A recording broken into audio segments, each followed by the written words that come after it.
Competitive സോളിലേക്ക് സ്വാഗതം. SCERT science സീരീസിൽ 8ാം ക്ലാസ്സിലെ 7ാമത്തെ ചാപ്റ്ററാണ് ഇന്ന് ഡിസ്കസ് ചെയ്യുന്നത്.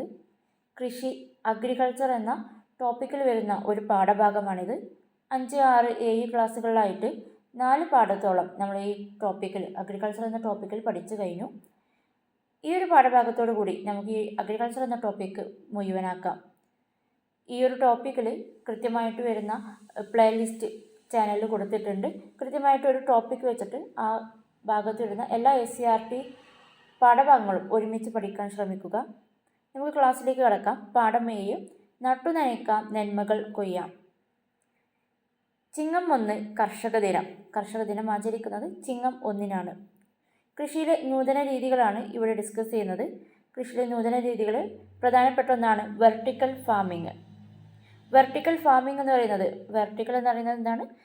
ലംബമായി അടുക്കിയിരിക്കുന്ന പാളികളിൽ വിളകൾ വളർത്തുന്ന രീതിയാണ് വെർട്ടിക്കൽ ഫാമിംഗ്. വെർട്ടിക്കൽ എന്ന് പറയുന്നത് കുത്തനെ എന്ന് പറയുന്നതാണ്. അതായത് ലംബമായിട്ട് അടുക്കിയിരിക്കുന്ന പാളികളിൽ വിളകൾ വളർത്തുന്ന രീതിയാണ് വെർട്ടിക്കൽ ഫാമിംഗ്. അതായത് മുകളിലേക്ക് പാളികളായിട്ട് വെച്ചിട്ട് ആ പാളികളിൽ സസ്യങ്ങൾ വളർത്തുന്ന രീതിയാണ് വെർട്ടിക്കൽ ഫാമിംഗ്. ഇതിൽ ഹൈഡ്രോപോണിക്സ്, എയറോപോണിക്സ് സാധ്യതകളൊക്കെ പ്രയോജനപ്പെടുത്താൻ കഴിയും. ഹൈഡ്രോപോണിക്സ് എന്ന് പറഞ്ഞാൽ വെള്ളത്തിൽ ലായനിയിൽ സസ്യങ്ങൾ വളർത്തുന്ന രീതിയാണ് ഹൈഡ്രോപോണിക്സ്. എയറോപോണിക്സ് പറഞ്ഞാൽ വായുവിൽ, മണ്ണില്ലാതെ വായുവിൽ വളർത്തുന്ന രീതിയാണ് എയറോപോണിക്സ്. ഈ സാധ്യതകളെല്ലാം വെർട്ടിക്കൽ ഫാമിങ്ങിൽ നമുക്ക് കൊണ്ടുവരാൻ കഴിയും. സസ്യ പോഷകങ്ങൾ. സസ്യങ്ങൾക്ക് വളരാൻ പോഷകങ്ങൾ ആവശ്യമാണ്. മണ്ണിൽ വളരുന്ന സസ്യങ്ങൾക്ക് മണ്ണിൽ നിന്ന് തന്നെ പോഷകങ്ങൾ ലഭിക്കുന്നുണ്ട്. എന്നാൽ എല്ലാ മണ്ണിലും എല്ലാ പോഷകങ്ങളും ഉണ്ടാവണമെന്നില്ല. പോഷകങ്ങൾ നമ്മൾ കൃത്രിമമായിട്ട് മണ്ണിലേക്ക് കൊടുക്കുകയാണ് ചെയ്യുന്നത്, അല്ലേ? മണ്ണിൽ എല്ലാ പോഷകങ്ങളും കൃത്യമായ അളവിൽ സസ്യങ്ങൾക്ക് ലഭിക്കണമെന്നില്ല. അപ്പോൾ ഓരോ മണ്ണിനനുസരിച്ച് നമ്മൾ കൃത്രിമമായിട്ട് സസ്യത്തിന് ആവശ്യമായ പോഷകങ്ങൾ മണ്ണിലേക്ക് കൊടുക്കുന്നുണ്ട്. സസ്യത്തിന് വളരാൻ ആവശ്യമായ പോഷകങ്ങൾ ഏതൊക്കെയാണ്? സസ്യത്തിന് വളരാൻ ആവശ്യമായ പോഷകങ്ങളാണ് മാക്രോ ന്യൂട്രിയൻറ്റുകളുണ്ട്, മൈക്രോ ന്യൂട്രിയൻറ്റുകളുണ്ട്. മാക്രോ ന്യൂട്രിയൻറ്റുകൾ എന്ന് പറയുന്നത് സസ്യത്തിന് കൂടിയ അളവിൽ ആവശ്യമായ പോഷകങ്ങളെയാണ് മാക്രോ ന്യൂട്രിയൻസ് എന്ന് പറയുന്നത്. ഉദാഹരണത്തിന് nitrogen, potassium, phosphorus, calcium, magnesium, sulphur. Nitrogen, potassium, phosphorus, calcium, magnesium, sulphur ഇതെല്ലാം സസ്യത്തിന് കൂടിയ അളവിൽ ആവശ്യമായ പോഷകങ്ങളാണ്. ഇവയാണ് മാക്രോ ന്യൂട്രിയൻറ്റുകൾ എന്ന് പറയുന്നത്. Then micro ന്യൂട്രിയൻറ്റുകൾ. സസ്യത്തിന് കുറഞ്ഞ അളവിൽ ആവശ്യമായ പോഷകങ്ങളാണ് മൈക്രോ ന്യൂട്രിയൻറ്റുകൾ. ഉദാഹരണത്തിന് barium, boron, zinc, copper, manganese, iron, chlorine, nickel and molybdenum. ഇവയെല്ലാം സസ്യത്തിന് കുറഞ്ഞ അളവിൽ മതി. ഇവയാണ് മൈക്രോ ന്യൂട്രിയൻറ്റുകൾ. ഏതൊക്കെയാണ്? Barium, boron, zinc, copper, manganese, iron, chlorine, nickel and molybdenum. Micro ന്യൂട്രിയൻസും മനസ്സിലായി. Then leaf colour chart. Leaf colour chart പറയുന്നത് ഒരുപാട് കളറുകളുള്ള ഒരു ചാർട്ടാണ്. ഇത് ഉപയോഗിക്കുന്നത് ധാന്യവിളകളിൽ നൈട്രജൻ്റെ ലഭ്യത എത്രത്തോളം എന്ന് കണ്ടെത്താൻ വേണ്ടിയിട്ടാണ് ലീഫ് കളർ ചാർട്ട് എന്ന് പറയുന്നത്. നൈട്രജൻ ഒരു മാക്രോ ന്യൂട്രിയൻ്റ് ആണ്. സസ്യത്തിന് കൂടിയ അളവിൽ ആവശ്യമായിട്ടുള്ളൊരു പോഷകമാണ്. നൈട്രജൻ്റെ ലഭ്യത ഒരു സസ്യത്തിന് എത്രത്തോളം കിട്ടുന്നുണ്ട്, മണ്ണിൽ നിന്ന് എത്രത്തോളം അതിന് ലഭിക്കുന്നുണ്ടെന്ന് മനസ്സിലാക്കാൻ വേണ്ടിയിട്ട് ആ ധാന്യവിളകളുടെ ഇലകളുടെ നിറം ഇലകൾ എടുക്കുന്നു. ആ ഇലകളുടെ നിറവും ഈ കളർ ചാർട്ടുമായിട്ട് താരതമ്യം ചെയ്തിട്ട് എത്രത്തോളം നൈട്രജൻ ഇതിന് ലഭിക്കുന്നുണ്ടെന്ന് കണ്ടെത്താൻ കഴിയും. ഇതാണ് ലീഫ് കളർ ചാർട്ട്. ധാന്യവിളകളിൽ നൈട്രജൻ്റെ ലഭ്യത എത്രത്തോളം എന്ന് കണ്ടെത്താൻ ഉപയോഗിക്കുന്നതാണ് ലീഫ് കളർ ചാർട്ട്. ഇലകളുടെ നിറം പ്രമാണചിത്രവുമായി താരതമ്യം ചെയ്യുന്നു. പ്രമാണചിത്രമായിട്ട് ഇലകളുടെ നിറം താരതമ്യം ചെയ്തിട്ടാണ് ഇത് കണ്ടെത്തുന്നത്. ഇലകളുടെ ഇളം പച്ച നിറത്തിലാണ് കാണിക്കുന്നതെന്ന് വെച്ചാൽ നൈട്രജൻ അവിടെ കുറവുണ്ട്. കടും പച്ച നിറത്തിലാണെങ്കിൽ ആവശ്യത്തിന് സസ്യത്തിന് നൈട്രജൻ ലഭിക്കുന്നുണ്ടെന്ന് മനസ്സിലാക്കാം. ഇളം പച്ച നൈട്രജൻ്റെ കുറവാണ് കാണിക്കുന്നത്. കടും പച്ച ആവശ്യത്തിന് നൈട്രജൻ ലഭിക്കുന്നുണ്ടെന്ന് മനസ്സിലാക്കാം. ദെൻ നടീൽ വസ്തുമാർഗങ്ങൾ. 7ാം ക്ലാസ്സിലെ പൂക്കാം കായ്ക്കാം എന്ന പാഠഭാഗത്ത് നമ്മൾ ഈ മാർഗങ്ങൾ കൃത്യമായിട്ട് പഠിച്ചു പോകുന്നതാണ്. നടീൽ വസ്തുക്കൾ മാർഗങ്ങൾ ഈ ഒരു പാഠഭാഗത്ത് ജസ്റ്റ് ഇതിനെ മെൻഷൻ ചെയ്യുന്നുള്ളൂ. ഗ്രാഫ്റ്റിംഗ്, ബഡ്ഡിങ്, ലെയറിങ്, GM വിള ടിഷ്യൂ കൾച്ചർ വർഗസങ്കരണം. നടീൽ വസ്തുക്കൾ വസ്തുമാർഗങ്ങൾ, അതായത് കായിക പ്രജനനം, കൃത്രിമമായിട്ട് കായിക പ്രജനനത്തിലൂടെ പുതിയ സസ്യങ്ങൾ, നല്ല സവിശേഷതകളുള്ള പുതിയ സസ്യങ്ങൾ എടുക്കുന്ന രീതിയാണ് നടീൽ വസ്തുമാർഗങ്ങൾ. ഇതിന് ഉദാഹരണങ്ങളാണ് ഗ്രാഫ്റ്റിംഗ്, ബഡ്ഡിങ്, ലെയറിങ്, GM വിള, ടിഷ്യൂ കൾച്ചർ, വർഗസങ്കരണം. ഗ്രാഫ്റ്റിംഗ് കഴിഞ്ഞ പാഠഭാഗത്ത് പഠിച്ചതാണ്. അതായത് കമ്പൊട്ടിക്കൽ, നല്ല സവിശേഷതയുള്ള ഒരു മാതൃസസ്യത്തിൽ നിന്ന് കമ്പെടുത്തിട്ട് മറ്റൊരു വേരോട് കൂടിയ ഒരു സസ്യത്തിലേക്ക് ഒട്ടിച്ചു വെക്കുന്നതിനെയാണ് ഗ്രാഫ്റ്റിംഗ്, കമ്പൊട്ടിക്കൽ എന്ന് പറയുന്നത്. ബഡ്ഡിങ് എന്ന് പറയുന്നത് കമ്പൊട്ടിക്കൽ പോലെ തന്നെ മുകുളമാണ്. സവിശേഷതയുള്ള ഒരു ചെടിയുടെ മുകുളം എടുത്തിട്ട് അതേ വിഭാഗത്തിൽപ്പെടുന്ന മറ്റൊരു ചെടിയിലേക്ക് ഒട്ടിച്ചു ചേർക്കുന്നതെയാണ് മുകുളം ഒട്ടിക്കൽ, അതായത് ബഡ്ഡിങ് എന്ന് പറയുന്നത്. ലെയറിങ് എന്ന് പറയുന്നത് ഒരു കമ്പിൽ വേര് മുളപ്പിച്ചിട്ട് ആ കമ്പ് എടുത്ത് മാറ്റി കുഴിച്ചിടുന്ന ഉണ്ടാക്കുന്ന സസ്യങ്ങളെയാണ് ലെയറിങ് എന്ന് പറയുന്നത്. അതിൽ പതിവയ്ക്കൽ, അതായത് ലെയറിങ് എന്ന് പറയുന്നത് പതിവയ്ക്കൽ, നാഗപ്പതിവയ്ക്കൽ, നാക്കുപതിവയ്ക്കൽ, അങ്ങനെ ചാലിയൽ പതിവയ്ക്കൽ, അങ്ങനെ പതിവയ്ക്കലിൻ്റെ രീതികൾ എല്ലാം നമ്മൾ പഠിച്ചതാണ്. ആ പാഠഭാഗം റെഫർ ചെയ്യുക. GM വിള എന്ന് പറയുന്നത് എന്താണ്? ജനിതക എഞ്ചിനീയറിംഗ് വഴി ജനിതക ഘടനയിൽ മാറ്റം വരുത്തിയ വിളകളാണ് GM വിളകൾ. അതായത് ഒരു സസ്യത്തിന് ജനറ്റിക്കൽ പ്രോബ്ലം അതിൻ്റെ ജനറ്റിക്കലി എന്താണ്, നമ്മൾ എഞ്ചിനീയറിംഗ് വഴി ജനിതക ഘടനയിൽ തന്നെ മാറ്റം വരുത്തുന്ന വിളകൾ. അതായത് ഉദാഹരണങ്ങളാണ് കീടബാധ ചെറുക്കുന്ന പരുത്തിച്ചെടി. ആ പരുത്തിച്ചെടിക്ക് നമ്മൾ പ്രത്യേകമായിട്ട് കീടനാശിനികളോ ജൈവവളങ്ങളോ നൽകേണ്ടതില്ല. കീടത്തെ ചെറുക്കാൻ വേണ്ടിയിട്ട് കൃത്യമായിട്ട് അതിൻ്റെ ജനിതക ഘടനയിൽ തന്നെ കീടബാധയെ ചെറുക്കുന്ന ജനിതക എഞ്ചിനീയറിംഗുമായി മാറ്റങ്ങൾ വരുത്തിയിട്ടുണ്ട്. കീടബാധ ചെറുക്കുന്ന പരുത്തിച്ചെടി, കളനാശിനികളെ പ്രതിരോധിക്കുന്ന സോയാബീൻ, വൈറ്റമിൻ A അടങ്ങിയ നെല്ലിനം എല്ലാം ഇതിന് ഉദാഹരണങ്ങളാണ്, GM വിളകൾക്ക് ഉദാഹരണമാണ്. ദെൻ ടിഷ്യൂ കൾച്ചർ എന്താണ്? മാതൃസസ്യത്തിൻ്റെ അതേ ഗുണമുള്ള ധാരാളം സസ്യങ്ങളെ ഉൽപ്പാദിപ്പിക്കുന്ന പ്രക്രിയയാണ് ടിഷ്യൂ കൾച്ചർ. ഒരു മാതൃസസ്യത്തിൻ്റെ അതേ ഗുണമുള്ള ഒരു നല്ല സവിശേഷതയുള്ള ഒരു മാതൃസസ്യത്തെ തിരഞ്ഞെടുക്കുന്നു. ആ സസ്യത്തിൽ നിന്ന് അതേ ഗുണമുള്ള ധാരാളം സസ്യങ്ങൾ ഉൽപ്പാദിപ്പിക്കുന്ന പ്രക്രിയയാണ് ടിഷ്യൂ കൾച്ചർ. ഒരേ സമയം ഒരുപാട് സസ്യങ്ങൾ ഇതിൽ നിന്ന് ഉണ്ടായി വരുന്നു. ഗോട്ട്ലിബ് ഹേബർലാൻഡാണ് ടിഷ്യൂ കൾച്ചർ എന്ന ഈ ഒരു സംവിധാനം കണ്ടെത്തുന്നത്. ഗോട്ട്ലിബ് ഹേബർലാൻഡാണ് ടിഷ്യൂ കൾച്ചർ ആദ്യമായിട്ട് ഇൻട്രൊഡ്യൂസ് ചെയ്യുന്നത്. ആരാണ്? ഗോട്ട്ലിബ് ഹേബർലാൻഡ്. സസ്യങ്ങളുടെ ടോട്ടിപ്പൊട്ടൻസി എന്ന സവിശേഷതയാണ് ഇവിടെ ഉപയോഗപ്പെടുത്തുന്നത്. ടിഷ്യൂ കൾച്ചറിൽ ടോട്ടിപ്പൊട്ടൻസി, ഒരു സസ്യങ്ങളുടെ ടോട്ടിപ്പൊട്ടൻസി, അതായത് ചെറിയൊരു അണുവിൽ നിന്നും പുതിയൊരു സസ്യം ഉണ്ടാവുന്നു. ആ ഒരു സവിശേഷത, ടോട്ടിപ്പൊട്ടൻസി എന്ന് പറയുന്ന സവിശേഷതയാണ് ടിഷ്യൂ കൾച്ചറിന് ഉപയോഗപ്പെടുത്തുന്നത്. ഇമ്പോർട്ടൻ്റ് ആണ്. മാതൃസസ്യത്തിൽ നിന്ന് അതേ ഗുണമുള്ള ധാരാളം സസ്യങ്ങൾ ഉൽപ്പാദിപ്പിക്കുന്ന പ്രക്രിയയാണ്. ഗോട്ട്ലിബ് ഹേബർലാൻഡാണ് കണ്ടെത്തുന്നത്. സസ്യങ്ങളുടെ ടോട്ടിപ്പൊട്ടൻസി എന്ന സവിശേഷതയാണ് ഉപയോഗപ്പെടുത്തുന്നത്. അതാണ് ടിഷ്യൂ കൾച്ചർ. ദെൻ വർഗസങ്കരണവും കഴിഞ്ഞ പാഠഭാഗത്ത് പൂക്കാം കഴിക്കാം എന്ന പാഠഭാഗത്ത് കൃത്യമായിട്ട് പഠിച്ചു പോകുന്നതാണ്. വർഗസങ്കരണം എന്ന് പറയുന്നത് സ്വപരാഗണം തടഞ്ഞ് പരപരാഗണം നടത്തുന്നതാണ്.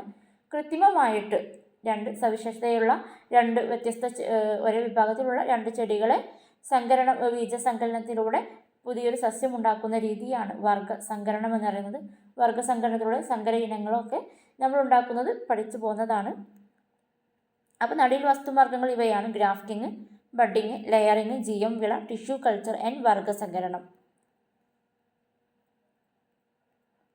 ദെൻ ജലവിനിയോഗം. ഒരു സസ്യത്തിന് വളരാൻ ആവശ്യമായ കാര്യങ്ങൾ എന്താണ്? ജലം, വായു, കൃത്യമായ താപനില. ജലം, വായു, കൃത്യമായ താപനിലയാണ് ഒരു സസ്യത്തിന് വളരാൻ ആവശ്യമുള്ളത്. അപ്പോൾ ഒരു ജലം അത്യാവശ്യമാണ് ഒരു സസ്യ വളർച്ചയ്ക്ക്. അത് കൃത്യമായ അളവിലായിരിക്കുകയും വേണം. അതിനുള്ള ചില മാർഗങ്ങളാണ് കർഷകർ സ്വീകരിക്കുന്ന ചില മാർഗങ്ങളാണ് ഇവിടെ തന്നിട്ടുള്ളത്. തുള്ളി നന എന്ന് പറയുന്നത് തുള്ളികളായി വേരുപടലത്തിലേക്ക് വീഴ്ത്തുന്ന പൈപ്പുകൾ. ഓരോ സസ്യത്തിൻ്റെയും വേരിലേക്ക് ഓരോ പൈപ്പുകൾ വെച്ചിട്ട് തുള്ളികളായിട്ട് ആ വേരിലേക്ക് ജലം വന്നു വീഴുന്നു. ഇതിനെയാണ് തുള്ളി നന എന്ന് പറയുന്നത്. ദെൻ തിരിനന എന്ന് പറയുന്നത് പരുത്തി തിരിയുടെ സഹായത്താൽ ജലസ്രോതസ്സിൽ നിന്ന് നേരിട്ട് ചെടിയിലേക്ക് കൊണ്ടുവരുന്നു. ഓരോ ചെടിയിലെ വേരിലേക്കും ഒരു പരുത്തി തുണിയുടെ പരുത്തി തുണിയുടെ ഒരു തിരിയായിട്ട് ഓരോ സസ്യത്തിൻ്റെയും വേരിലേക്ക് ജലസ്രോതസ്സിൽ നിന്ന് കണക്ഷൻ ഉണ്ടായിരിക്കും. ജലസ്രോതസ്സിൽ നിന്ന് ഈ ചെടിയിലേക്ക് ഈ പരുത്തി തുണിയിലൂടെയാണ് ജലം കൊണ്ടുവരുന്നത്. അപ്പോൾ അമിതമാവാതെ കൃത്യമായ അളവിൽ സസ്യത്തിലേക്ക് എപ്പോഴും ജലം കിട്ടിക്കൊണ്ടിരിക്കും. അതാണ് തിരിനന എന്ന് പറയുന്നത്. ദെൻ പുതയിടൽ എന്ന് പറയുന്നത് ബാഷ്പീകരണം കുറയ്ക്കാൻ കരിയില, വൈക്കോൽ ഉപയോഗിച്ച് മണ്ണിനെ മൂടലാണ് പുതയിടൽ എന്ന് പറയുന്നത്. അതായത് സസ്യത്തിൻ്റെ വേരിന് തടം കെട്ടി കൊടുത്തിട്ട് അവിടെ വൈക്കോല്, കരിയിലൊക്കെ കൂട്ടി വെക്കുന്നു. അതിലേക്ക് നമ്മൾ സസ്യത്തിന് ജലം കൊടുത്താൽ പിന്നീട് അത് പെട്ടെന്ന് ബാഷ്പീകരണം ചെയ്യുന്നത് തടയാൻ ഇതിലൂടെ കഴിയുന്നു. അതാണ് പുതയിടൽ എന്ന് പറയുന്നത്. ഡയഗ്രാം ശ്രദ്ധിക്കുക. ഫസ്റ്റ് തന്നതാണ് തുള്ളി നന എന്ന് പറയുന്നത്. ഇതൊരു കൃത്യമായിട്ടൊരു പൈപ്പ് വരുന്നുണ്ട്. ആ പൈപ്പിലൂടെ തുള്ളികളായിട്ട് സസ്യത്തിന് എപ്പോഴും വെള്ളം കിട്ടിക്കൊണ്ടിരിക്കും. രണ്ടാമത് തന്നതാണ് തിരിനന. അതായത് പരുത്തി തുണിയാണ് പൈപ്പുകളിലൂടെ വെച്ചിട്ടുള്ളത്. പരുത്തി തുണിയുടെ തിരിയാണ് ഈ ഓരോ സസ്യത്തിലേക്കും വെച്ചിട്ടുള്ളത്. ഈ പരുത്തി തുണിയിലൂടെ ജലസ്രോതസ്സിൽ നിന്ന് വെള്ളം ഓരോന്നിലേക്കും എത്തിക്കുന്നു. ദെൻ പുതയിടൽ വൈക്കോല്, കരിയിലൊക്കെ കൂട്ടിവെക്കുന്നു. ബാഷ്പീകരണം തടയാൻ വേണ്ടിയിട്ടാണ് ഇത് ചെയ്യുന്നത്. എന്താണ് ഹരിതഗൃഹം? ഹരിതഗൃഹം മഴക്കാലത്തും വേനൽക്കാലത്തും ഒരുപോലെ കൃഷി ചെയ്യാൻ സഹായിക്കുന്നൊരു സംവിധാനമാണ് ഹരിതഗൃഹം. പ്ലാസ്റ്റിക്, പോളിയെത്തിലീൻ, നൈലോൺ ഷീറ്റുകൾ വെച്ച് നിർമ്മിക്കുകയാണ് ചെയ്യുന്നത്. ഹരിതഗൃഹം എന്ന് പറയുന്നത് നൈലോൺ, പോളിത്തീൻ അല്ലെങ്കിൽ പ്ലാസ്റ്റിക് കൊണ്ട് ഉണ്ടാക്കുന്ന ഒരു കൂടാരത്തിനകത്ത് കൃഷി ചെയ്യുന്നതിനെയാണ് ഹരിതഗൃഹം എന്ന് പറയുന്നത്. ഇത് മഴക്കാലത്തും വേനൽക്കാലത്തും ഒരുപോലെ കൃഷി ചെയ്യാൻ സഹായിക്കുന്നുണ്ട്. കൃത്യമായിട്ട് അതിനകത്താണ് ജലത്തിൻ്റെ സ്രോതസ്സും എല്ലാം വരുന്നത്. കൃത്യമായിട്ട് ഒരു സസ്യത്തിന് വേണ്ട അന്തരീക്ഷം ഇതിനകത്ത് നമ്മൾ നിർമ്മിക്കുന്നു. ദെൻ കീടനിയന്ത്രണം. കായത്തുരപ്പൻ, ഇലച്ചുരുട്ടിപ്പുഴു, തണ്ടുതുരപ്പനൊക്കെ സസ്യങ്ങളിൽ കണ്ടുവരുന്ന കീടങ്ങൾക്ക് ഉദാഹരണങ്ങളാണ്. സംയോജിത കീടനിയന്ത്രണം. എന്താണ് സംയോജിത കീടനിയന്ത്രണം? Integrated pest management, IPM. സംയോജിത കീടനിയന്ത്രണം IPM എന്ന് പറയുന്നത് കീടങ്ങളുടെ സാന്ദ്രത, വിളവുകളുടെ സ്വഭാവം കണക്കാക്കിയിട്ടുള്ള കീടനിയന്ത്രണ മാർഗമാണിത്. അതായത് ഒരു സസ്യത്തിന് ഒരുപാട് ജൈവ വളം അല്ലെങ്കിൽ ഒരുപാട് രാസവളം കൊടുക്കാതെ ഈ സസ്യത്തിൻ്റെ പ്രത്യേകത, സസ്യത്തിന് എത്രത്തോളം വളം ആവശ്യമുണ്ടാവും, എത്രത്തോളം സംരക്ഷണം വേണം, അതുപോലെ എത്രത്തോളം കീടങ്ങൾ എത്രത്തോളം ഇതിനെ ബാധിക്കുന്നുണ്ട്, എല്ലാം പഠിച്ചു കഴിഞ്ഞിട്ട് കൃത്യമായിട്ട് ഒരുപാട് രാസവളങ്ങളൊന്നും ഉപയോഗിക്കാതെ മനുഷ്യർക്കും ആരോഗ്യത്തിനും കൂടി ചേർന്നിട്ടുള്ള എല്ലാ തരത്തിലും റിസർച്ച് നടത്തിയിട്ട് അതിൽ നൽകുന്ന കീടനിയന്ത്രണ മാർഗങ്ങളാണ് സംയോജിത കീടനിയന്ത്രണം എന്ന് പറയുന്നത്. അതായത് കീടങ്ങളുടെ സാന്ദ്രത നമ്മളവിടെ ശ്രദ്ധിക്കുന്നുണ്ട്, വിളവുകളുടെ സ്വഭാവം, അതുപോലെ മനുഷ്യ ആരോഗ്യത്തിന് ചേർന്നതായിരിക്കണം, എല്ലാം കൂടെ നോക്കി ചെയ്യുന്ന കീടനിയന്ത്രണ മാർഗത്തെയാണ് സംയോജിത കീടനിയന്ത്രണം എന്ന് പറയുന്നത്. IPM എന്ന് പറയും. ഇൻ്റഗ്രേറ്റഡ് പെസ്റ്റ് മാനേജ്മെൻ്റ് ആണ് ഫുൾ ഫോം. പരിസ്ഥിതിക്കും മനുഷ്യാരോഗ്യത്തിനും ഇണങ്ങുന്ന ഒരു രീതിയാണ് IPM. ദെൻ സംയോജിത കൃഷി എന്ന് പറയുന്നത് സസ്യപരിപാലനത്തോടൊപ്പം പക്ഷികൾ, മരങ്ങൾ, മൃഗങ്ങൾ എന്നിവയെ വളർത്തുന്ന രീതിയാണ് സംയോജിത കൃഷി. ഒരു ഫാം നടത്തുന്നത് പോലെ ഒരുപാട് കൃഷികളുണ്ട്. അതുപോലെ അവിടെ പശുക്കളെ വളർത്തുന്നുണ്ട്. പശുക്കളുടെ ചാണകം കൃഷിക്ക് ഉപയോഗിക്കുന്നുണ്ട്. ദെൻ കോഴികളെ വളർത്തുന്നുണ്ട്. കൃഷിയിലെ അധികമായിട്ട് വരുന്ന കാര്യങ്ങൾ കോഴിക്ക് ഭക്ഷണമായിട്ട് കൊടുക്കുന്നു. അങ്ങനെ കൃത്യമായിട്ട് എല്ലാത്തിൻ്റെയും വളങ്ങൾ മറ്റുള്ളവർക്ക് കൂടി കൃഷിയിൽ വരുന്ന അധികം വരുന്ന ഇലകൾ മറ്റു കാര്യങ്ങളൊക്കെ പശുവിന് ഭക്ഷണമാകുന്നു. കൃത്യമായിട്ട് അങ്ങോട്ടും ഇങ്ങോട്ടും ഉപകാരപ്പെടുന്ന രീതിയിൽ പലതരത്തിലുള്ള സസ്യപരിപാലനത്തോടൊപ്പം പക്ഷികൾ, മരങ്ങൾ, മൃഗങ്ങൾ എന്നിവയെ വളർത്തുന്ന ഒരു രീതിയാണ് സംയോജിത കൃഷി എന്ന് പറയുന്നത്. Then smart farming. ഇന്ന് ആധുനികമായിട്ടുള്ള നൂതന കാര്യങ്ങളാണ് കൃഷിയിൽ ഉപയോഗിക്കുന്നത്. ആധുനിക സാങ്കേതിക വിദ്യകൾ കൃഷിയിൽ ഫലപ്രദമായി പ്രയോജനപ്പെടുത്തുന്നതിനെയാണ് സ്മാർട്ട് ഫാമിംഗ് എന്ന് പറയുന്നത്. നിർമ്മിത ബുദ്ധി, അതുപോലെ internet of things, hydroponics, aeroponics ഒക്കെ ആധുനിക സാങ്കേതിക വിദ്യകളിൽ ഉൾപ്പെടുന്നു. ഈ ഒരു രീതിക്ക് കൃഷി ഫലപ്രദമാക്കുന്ന രീതിയെയാണ് സ്മാർട്ട് ഫാമിംഗ് എന്ന് പറയുന്നത്. നിർമ്മിത ബുദ്ധി, internet of things, aeroponics, hydroponics എല്ലാം വരുന്നു. ദെൻ ഭൗമ സൂചിക പദവി. ആർക്കാണ് ഭൗമ സൂചിക പദവി നൽകുന്നത്? ഒരു ഭൂപ്രദേശത്ത് ഓരോ ഭൂപ്രദേശത്തിനും അതിൻ്റെതായ സവിശേഷതകളുണ്ടാവും. ആ സവിശേഷതകൾക്കനുസരിച്ച് ഉൽപ്പന്നങ്ങളുടെ രുചി, മണം, അതുപോലെ പോഷകം, നിറം എല്ലാം മാറ്റം വരുന്നുണ്ട്. പ്രത്യേകമായിട്ട് ഒരു ഭൂപ്രദേശത്ത് ഒരു പ്രത്യേക തരത്തിലുള്ള ഒരു ഉൽപ്പന്നം ഉണ്ടാവുമ്പോൾ ആ ഉൽപ്പന്നത്തിന് നമ്മൾ നൽകുന്നതാണ് ഭൗമസൂചികാ പദവി. ഭൂപ്രദേശത്തിൻ്റെ സവിശേഷതകൾക്കനുസരിച്ച് ഉൽപ്പന്നങ്ങളുടെ രുചി, നിറം, മണം, പോഷകം എന്നിവയ്ക്ക് വ്യത്യാസമുണ്ടാകും. ഇതിൻ്റെ അടിസ്ഥാനത്തിൽ ചില പ്രദേശത്തെ ഉൽപ്പന്നങ്ങൾക്ക് ഭൗമസൂചികാ പദവി നൽകുന്നു. കേരളത്തിൽ ഭൗമസൂചികാ പദവി ലഭിച്ച ഇനങ്ങളാണ് പാലക്കാടൻ മട്ടയരി, മലബാർ കുരുമുളക്, തിരൂർ വെറ്റില, കൊടുങ്ങല്ലൂർ പൊട്ടുവെള്ളരി, കുറ്റ്യാട്ടൂർ മാങ്ങ.